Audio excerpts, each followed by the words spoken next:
We have Alexander Delorme here with us today. He is a comms officer for the Alberta Union of Provincial Employees. And hi, Alexander. Hi, Anna. How are you? I'm good. And today he's going to talk a little bit about direct action. Is actually one of the workshops that he's going to be facilitating in our mini conference in Victoria, December 3rd.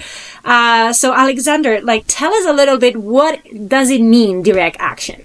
Direct action can mean a lot of things. The best way to think about it at first is probably just as action that a group of workers take at the workplace to make the workplace better.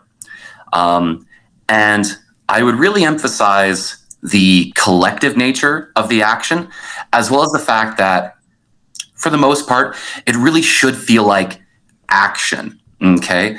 It's not just that a group of you have decided, you know what, sometimes we work through our breaks because it's busy and we're a little short-staffed. We're going to make a point of taking all of our breaks at the same time. That's great. And you should be taking your breaks, especially if that's covered under your collective agreement. But for direct action, you want something a little bit more than that. It's often a touch confrontational in nature. You're going to typically your boss or sometimes even their management as a group to really make change for the better at your workplace. What is it useful for, direct action? Typically, most useful for issues that aren't covered by your collective agreement, right? Assuming you're a union member and you have a collective agreement, the grievance procedure, that's one way to solve issues. But if there's an issue at work that isn't laid out in there, well, you can't file a grievance about it, really.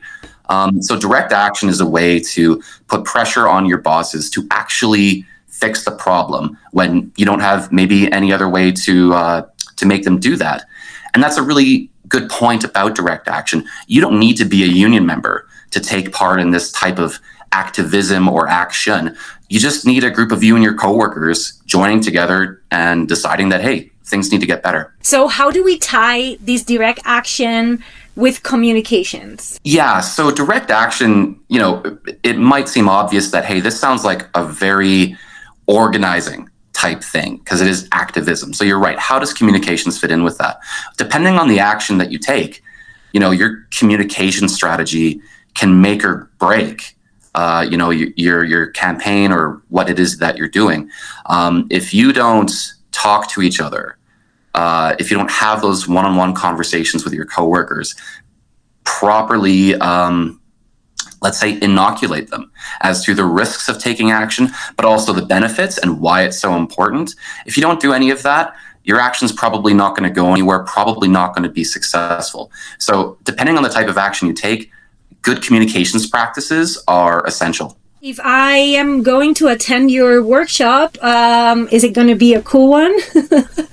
We're going to have a lot of fun in Victoria. I can't wait to visit the city again. We had a great mini conference there 2 years ago at the same location, and I cannot wait to get back. The direct action workshop is going to be great. You're going to find out more if you join us.